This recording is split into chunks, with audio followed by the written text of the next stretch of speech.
Capítulo 1. O essencialista. A sabedoria da vida consiste em eliminar o que não é essencial. Lin Yutang. Sam Elliott é um competente executivo do Vale do Silício, que se viu sobrecarregado depois que sua empresa foi adquirida por outro grupo maior e mais burocrático. Ele estava decidido a se sair bem em seu novo papel. Então, sem pensar direito, disse sim a muitos pedidos. Como resultado, passava o dia inteiro correndo de uma reunião para outra, tentando atender a todos e cumprir todas as tarefas. Conforme o estresse aumentava, a qualidade de seu trabalho caía. Era como se estivesse se dedicando mais justamente às atividades menos importantes. Em consequência disso, seu desempenho se tornou insatisfatório para si mesmo e decepcionante para aqueles que ele tanto queria agradar. No meio dessa frustração, a empresa o procurou e lhe ofereceu um plano de aposentadoria precoce. Mas com 50 e poucos anos, ele não tinha o mínimo interesse em parar de trabalhar. Chegou a pensar em abrir uma empresa de consultoria, ou então em atuar como consultor freelancer para seu empregador atual. Mas nenhuma dessas opções lhe pareceu muito atraente. Então, ele procurou um coach, que lhe deu um conselho surpreendente. Fique, mas faça o que faria como consultor, e nada mais. E não conte nada a ninguém. Em outras palavras, o mentor o aconselhou a só fazer o que considerasse essencial, e ignorar todo o resto que lhe pedissem. O executivo seguiu o conselho. Comprometeu-se a reduzir sua participação em atividades burocráticas dia após dia. Começou a dizer não. Passou a avaliar os pedidos com base no seguinte critério: será que consigo atender a esse pedido com o tempo e os recursos de que disponho? Quando a resposta era não, ele se recusava a atender a solicitação. Ficou agradavelmente surpreso ao descobrir que, embora a princípio parecessem um pouco desapontadas, as pessoas pareciam respeitar sua franqueza. Estimulado por essas pequenas vitórias, ele foi um pouco mais além. Agora, quando lhe faziam um pedido, ele o analisava usando critérios mais exigentes.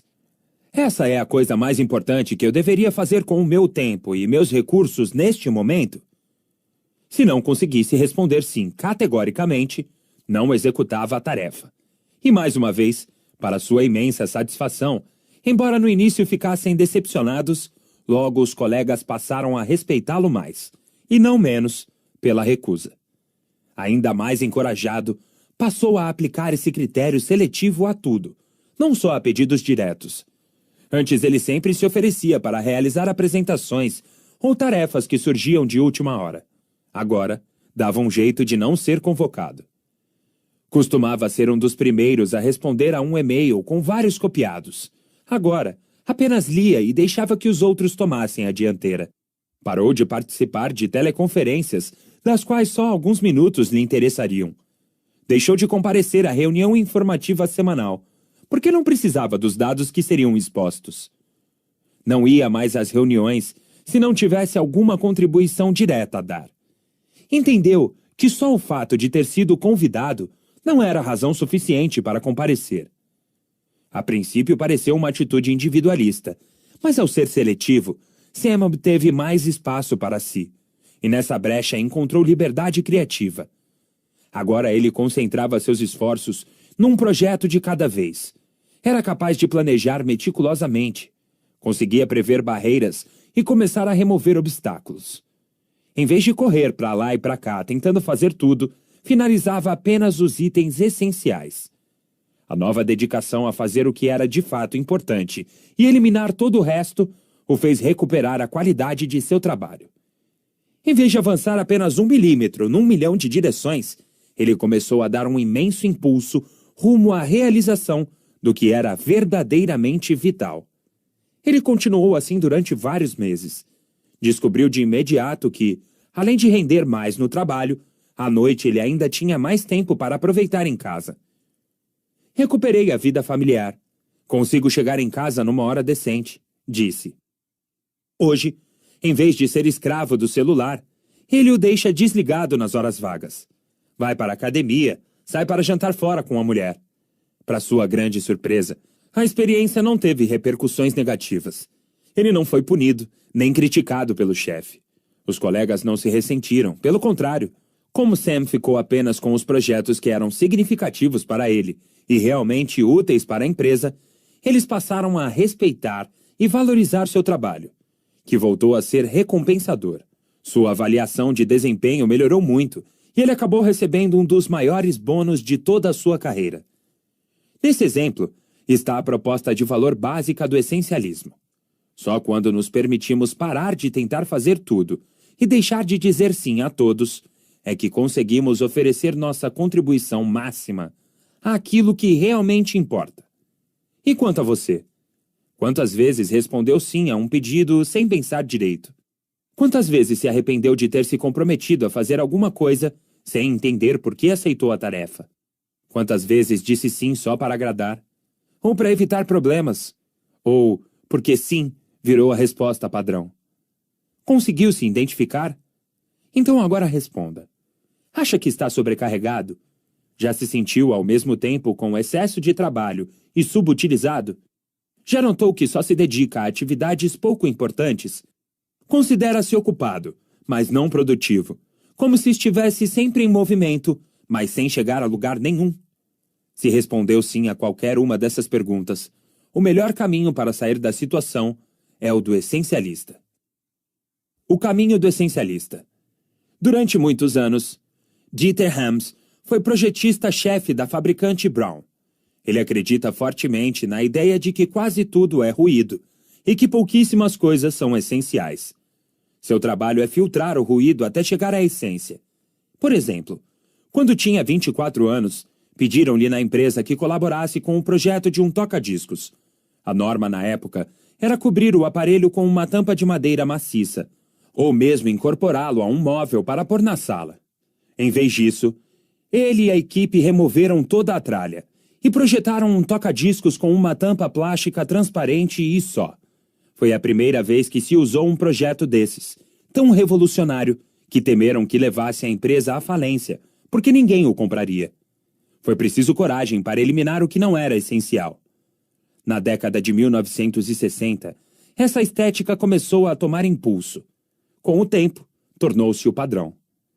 Dieter define seus critérios de projeto usando apenas 3 palavras em alemão. Weniger aber besser.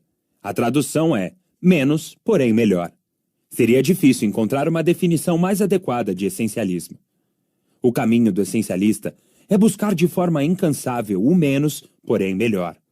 Ele não concorda com o princípio só de vez em quando, mas o adota de maneira disciplinada, o tempo inteiro. Não basta incluir entre as resoluções de ano novo dizer não mais vezes, limpar a caixa de entrada de e-mails ou dominar alguma nova estratégia de administração do tempo. É necessário parar constantemente para se perguntar: estou investindo nas atividades certas? Existem muito mais atividades e oportunidades no mundo do que tempo e recursos para investir nelas. E embora muitas possam até ser muito boas, o fato é que a maioria é trivial. O caminho do essencialista exige aprender a fazer uma distinção, filtrar todas essas opções e selecionar apenas as verdadeiramente essenciais. O essencialismo não trata de fazer mais, trata de fazer as coisas certas. Também não é fazer menos, só por fazer menos. É investir tempo e energia da forma mais sábia possível, para dar sua contribuição máxima fazendo apenas o essencial. Pode-se ver a diferença entre o caminho do essencialista e o caminho do não essencialista, no esquema que você encontra no PDF que acompanha este audiolivro. Em ambas as imagens, o esforço é o mesmo. Na imagem da esquerda, a energia é dividida em muitas atividades. O resultado é a experiência pouco satisfatória de avançar 1 milímetro num milhão de direções. Na imagem da direita, a energia é dedicada a uma atividade.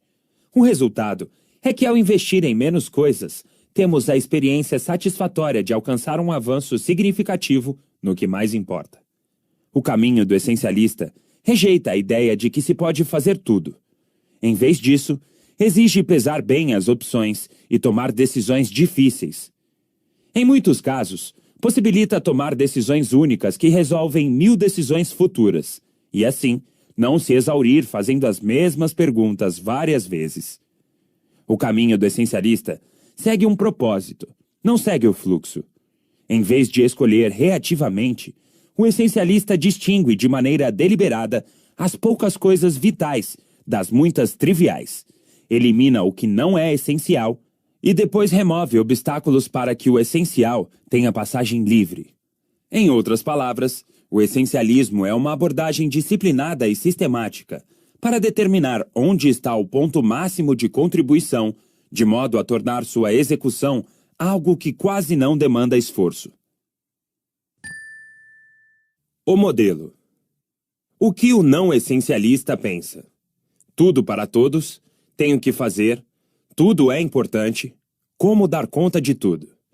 O que o essencialista pensa? Menos, porém, melhor. Escolho fazer. Apenas poucas coisas realmente importam. Do que abrir mão?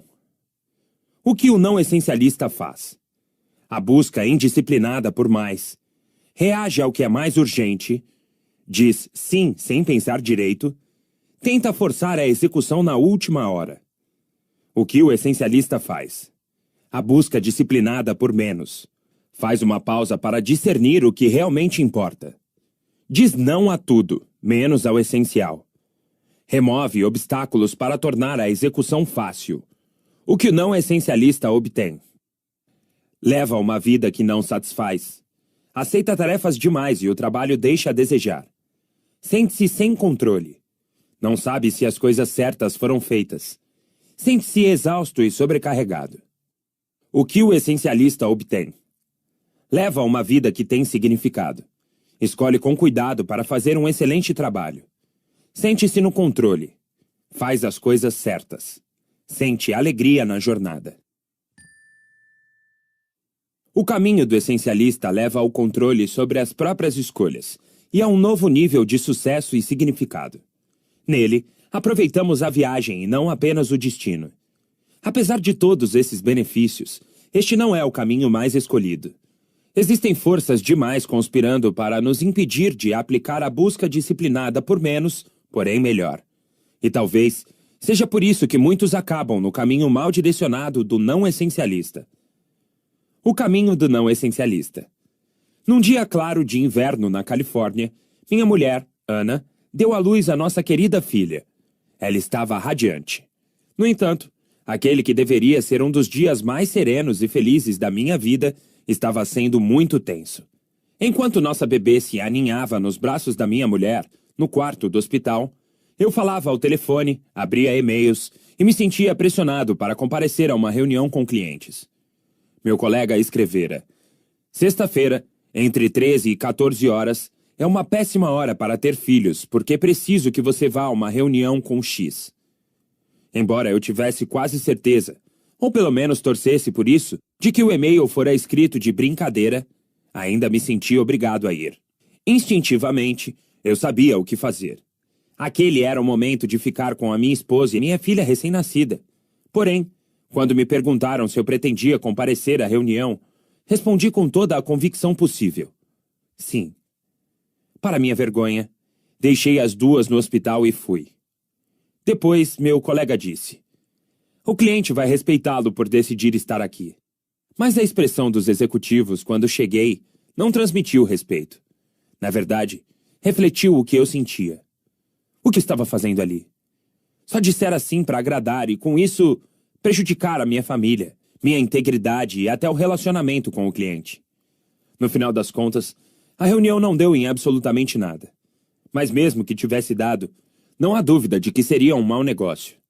Para deixar todo mundo feliz, sacrifiquei o mais importante. Depois de refletir a respeito, aprendi esta importante lição. Se não estabelecermos prioridades, alguém fará isso por nós. Essa experiência renovou meu interesse. Leia-se obsessão incansável. É entender por que as pessoas inteligentes fazem escolhas equivocadas na vida pessoal e na profissional. Por que preferimos utilizar muito pouco toda a capacidade que temos? Como realizar escolhas de maneira a aproveitar melhor o nosso potencial e o das pessoas por toda parte? Minha missão de lançar luz sobre essas questões já me levou a largar a faculdade de Direito na Inglaterra. e depois de um tempo fazer um MBA na Universidade Stanford, na Califórnia. Esse processo me motivou a passar mais de 2 anos colaborando com o livro Multiplicadores, e acabou me inspirando a abrir uma empresa de estratégia e liderança no Vale do Silício, onde desenvolvo uma parceria com pessoas extremamente capazes das organizações mais interessantes do planeta, ajudando-as a seguir o caminho do essencialista. No trabalho, vi gente do mundo inteiro consumida e sobrecarregada pelas pressões do cotidiano.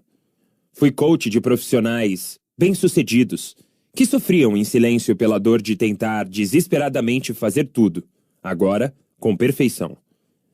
Vi pessoas encurraladas por gerentes controladores, sem saber que não precisavam fazer todos aqueles serviços inúteis e pouco reconhecidos que são exigidos delas. E trabalhei incansavelmente para entender por que tantos indivíduos brilhantes, inteligentes e capazes continuam presos às garras fatais do que não é essencial. O que descobri me surpreendeu. Prestei serviços para um executivo bastante motivado, que entrou muito jovem no ramo da tecnologia e adorava o que fazia. Ele me contou que logo no início foi recompensado por seu conhecimento e sua paixão com inúmeras oportunidades. Ansioso para aproveitar o sucesso, continuou a ler o máximo possível e a buscar tudo o que podia com entusiasmo. Quando o conheci, era hiperativo e tentava aprender tudo e fazer tudo. Parecia que encontrava uma nova obsessão a cada dia, às vezes a cada hora. No processo, perdeu a capacidade de discernir as poucas coisas vitais entre as muitas triviais. Tudo era importante. Como consequência, foi ficando cada vez mais sobrecarregado, avançando 1 milímetro num milhão de direções. Trabalhava demais e era subutilizado. Foi quando desenhei para ele a imagem citada antes, e disponível no PDF que acompanha este audiolivro. Ele a fitou por muitíssimo tempo, num silêncio nada característico. Depois, disse com uma boa pitada de emoção: "Essa é a história da minha vida." Em seguida, desenhei a imagem à direita. O que aconteceria se conseguíssemos identificar uma única coisa que você poderia fazer para dar sua contribuição máxima? Indaguei. Ele respondeu com sinceridade: "Ótima pergunta." Na verdade, muita gente ambiciosa e inteligente tem razões perfeitas e legítimas para achar difícil responder a essa pergunta. Uma delas é que, em nossa sociedade, somos punidos pelo bom comportamento, dizer não, e recompensados pelo mau comportamento, dizer sim. O primeiro costuma soar estranho na hora em que é dito. O segundo é comemorado. Isso leva ao que chamo de paradoxo do sucesso, que pode ser resumido em 4 fases previsíveis. Primeira fase: quando realmente temos clareza de propósito, conseguimos ter sucesso nas iniciativas. Segunda fase: quando temos sucesso, conquistamos a fama de ser a pessoa que resolve. Somos vistos como alguém que está sempre a postos quando necessário, e cada vez nos apresentam mais opções e oportunidades.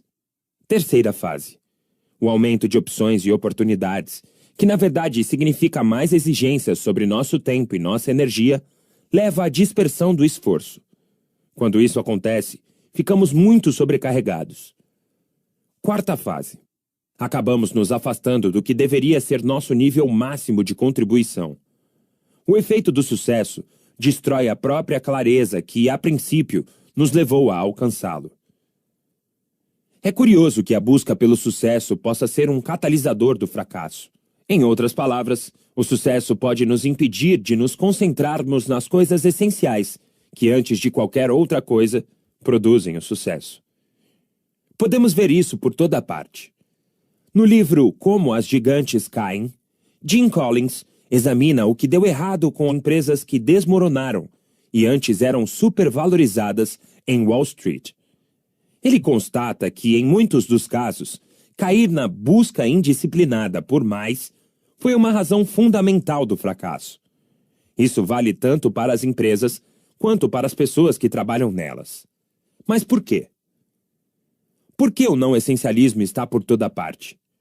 Várias tendências se combinaram para criar um desastre não essencialista. Eis algumas delas. Opções demais. Todos observamos na última década o aumento exponencial de opções relativas a quase tudo. No entanto, mesmo no meio deste aumento, e talvez por causa dele, perdemos de vista as coisas mais importantes. Como disse Peter Drucker, daqui a algumas centenas de anos, quando a história do nosso tempo for escrita de um ponto de vista de longo prazo, é provável que para os historiadores o acontecimento mais transformador não seja a tecnologia, a internet e nem o comércio eletrônico.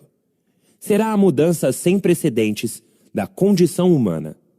Pela primeira vez, um número substancial e crescente de pessoas tem opção, e a sociedade está totalmente despreparada para lidar com isso. Em parte, estamos despreparados porque, como nunca antes, a preponderância das escolhas sobrepujou nosso poder de administrá-las. Perdemos a capacidade de filtrar o que é importante e o que não é. Segundo os psicólogos, trata-se da fadiga decisória. Quanto mais escolhas somos forçados a fazer, mais a qualidade das decisões se deteriora. Excesso de pressão social. Não foi só o número de escolhas que aumentou exponencialmente, mas também a força e o número de influências externas sobre as decisões. Embora muito já tenha sido dito e escrito a respeito de como estamos hiperconectados e a distração que essa sobrecarga de informações pode causar, a questão maior é que essa capacidade de conexão aumentou a força da pressão social. A tecnologia nos aproximou muito mais das opiniões alheias sobre o que deveríamos focalizar. Não é apenas sobrecarga de informações, é sobrecarga de opiniões. A ideia de que podemos ter tudo. A ideia de que podemos ter e fazer tudo não é nova. Esse mito tem sido pregado há tanto tempo que acredito que praticamente todo mundo que está vivo hoje foi contaminado por ele. Ele é vendido na publicidade, defendido nas empresas e incorporado a descrições de cargos que mostram listas imensas de habilidades exigidas. Também está embutido nas matrículas das universidades americanas, que exigem dezenas de atividades extracurriculares. A novidade é que hoje, época em que as opções e expectativas se ampliaram de forma significativa, esse mito é ainda mais prejudicial. O resultado é gente estressada que tenta encaixar mais atividades ainda numa vida já sobrecarregada. Isso cria ambientes corporativos em que se fala do equilíbrio entre vida pessoal e profissional, mas onde se espera que os funcionários estejam à disposição no celular 24 horas por dia, 7 dias por semana, e leva a reuniões onde se discutem até 10 prioridades máximas. A palavra prioridade deveria significar a primeiríssima coisa, a mais importante. No século XX, pluralizamos o termo e começamos a falar em prioridades. De forma ilógica, raciocinamos que, mudando a palavra, conseguiríamos modificar a realidade. Daríamos um jeito de conseguir várias primeiras coisas. E, atualmente, empresas e indivíduos tentam fazer exatamente isso. Mas quando muitas tarefas são prioritárias, parece que, na verdade, nenhuma é. Quando tentamos fazer tudo e ter tudo, nos vemos realizando concessões que nunca fariam parte de nossa estratégia intencional. Se não escolhemos conscientemente no que concentrar nosso tempo e nossa energia, os outros, chefes, colegas, clientes e até a família, escolhem por nós. E logo, perdemos de vista tudo o que é significativo. Ao abrirmos mão de fazer escolhas, permitimos que os interesses alheios controlem a nossa vida. Certa vez, uma enfermeira australiana chamada Bronnie Ware, que cuidava de pacientes em estágio terminal, resolveu registrar os arrependimentos que mais ouvia dos doentes.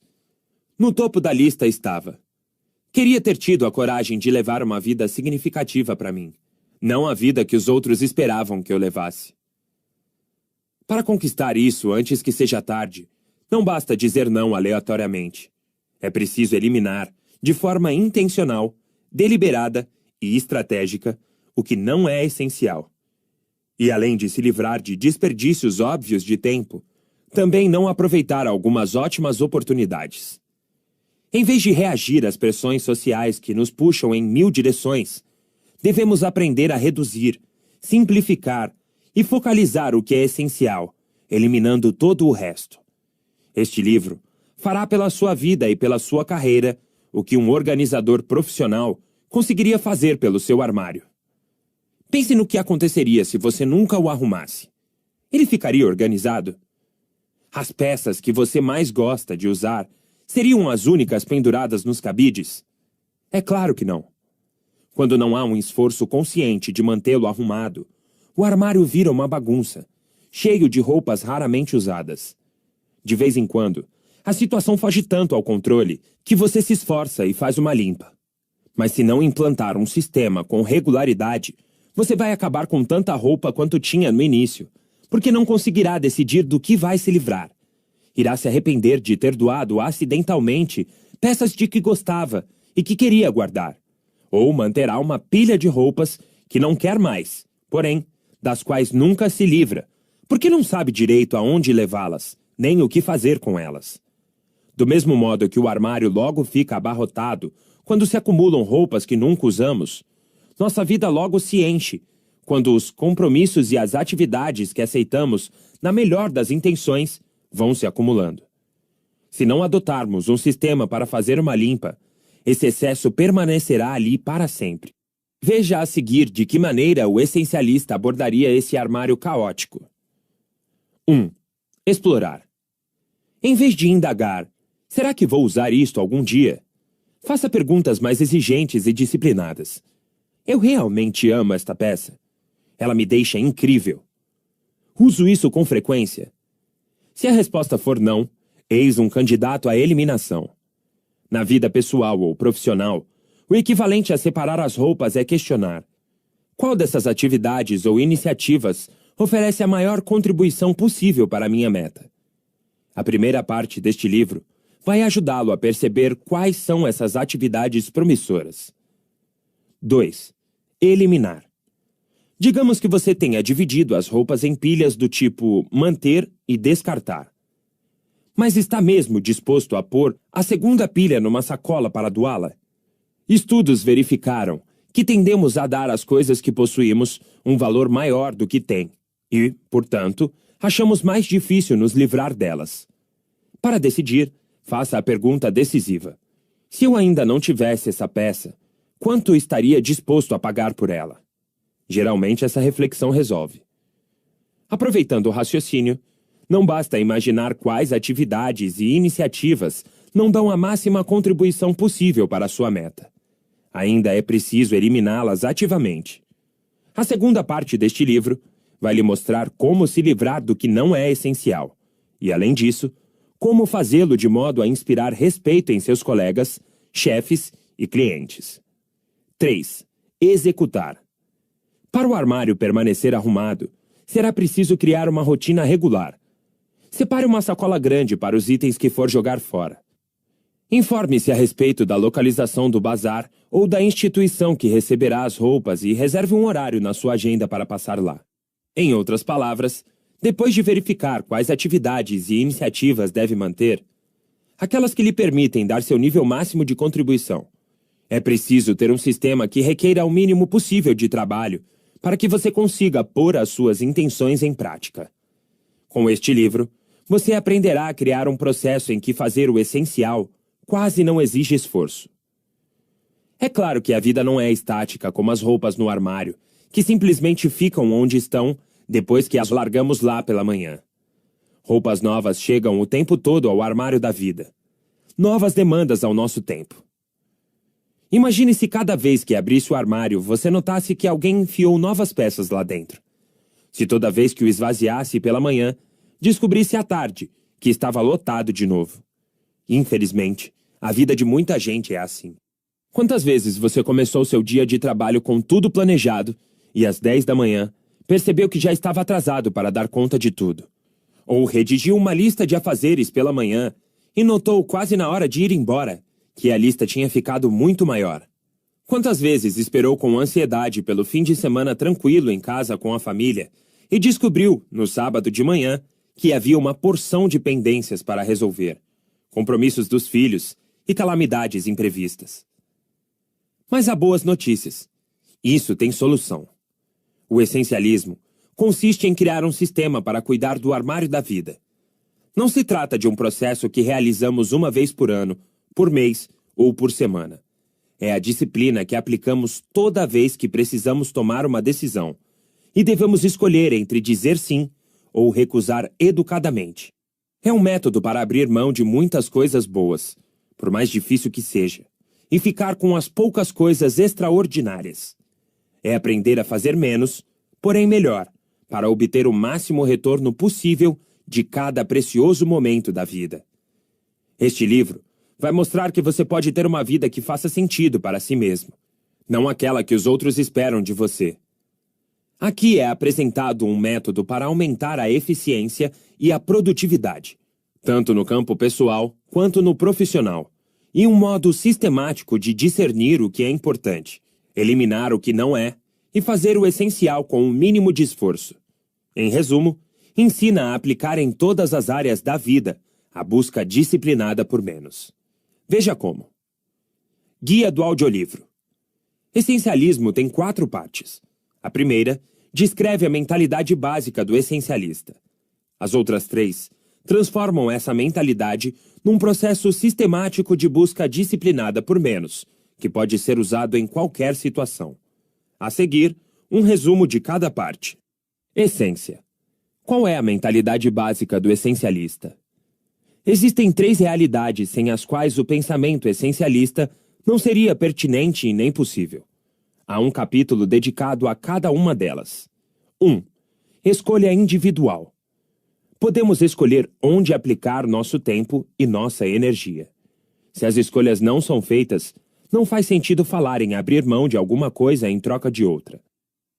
2. A prevalência do ruído. Quase tudo é ruído. Pouquíssimas coisas têm valor excepcional. Essa é a justificativa para investir tempo em descobrir o que é mais importante. Como algumas coisas são importantíssimas, vale a pena o esforço de distingui-las. 3. A realidade de perder para ganhar. Não podemos ter tudo, nem fazer tudo. Se pudéssemos, não haveria razão para variar e eliminar opções. Assim que aceitamos que é preciso abrir mão de algo, paramos de indagar. Como conseguir fazer com que tudo dê certo? E passamos a fazer a pergunta mais significativa. Que problema quero resolver? Somente quando compreendermos essas realidades, poderemos começar a pensar como um essencialista. Na verdade, depois de aceitá-las e entendê-las completamente, boa parte do método das sessões seguintes desse livro se tornará natural e instintiva. Esse método consiste em 3 passos simples. Primeiro passo: explorar. Discernir as muitas trivialidades do pouco que é vital. Um paradoxo do essencialismo é que, na verdade, os essencialistas examinam mais opções do que os não essencialistas. Enquanto os não essencialistas se comprometem com tudo ou quase tudo sem examinar nada, os essencialistas exploram e avaliam sistematicamente um grande conjunto de alternativas, antes de se comprometer com alguma delas. Como se concentram e vão com tudo em uma ideia ou atividade por vez, eles exploram deliberadamente mais possibilidades no começo para se assegurar de que escolherão a melhor depois.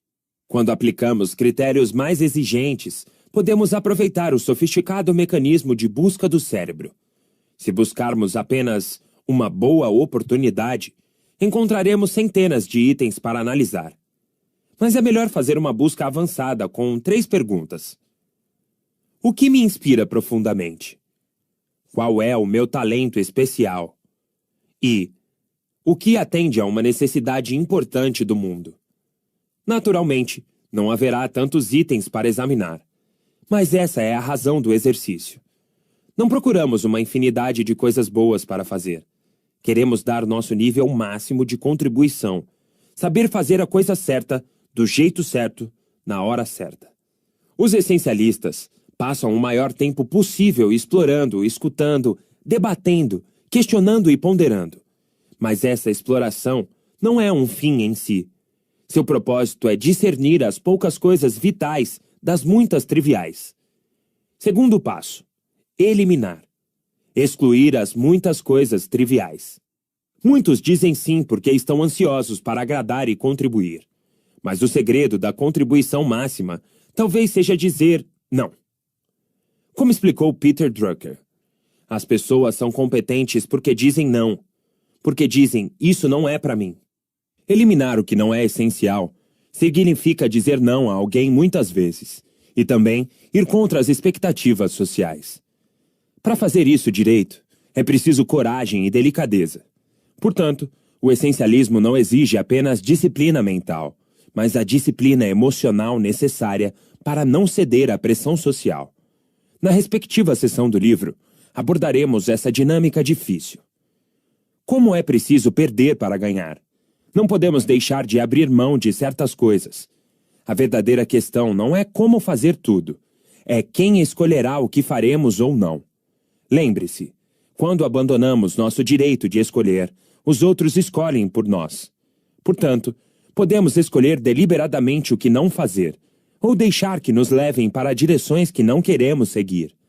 Esta seção oferece um método para eliminar o trivial e, assim, nos dar o tempo necessário para obter o essencial. Só então poderemos construir uma plataforma para que a execução exija o mínimo esforço possível. Tema do terceiro passo. Terceiro passo: executar. Remover obstáculos para que a execução quase não exija esforço.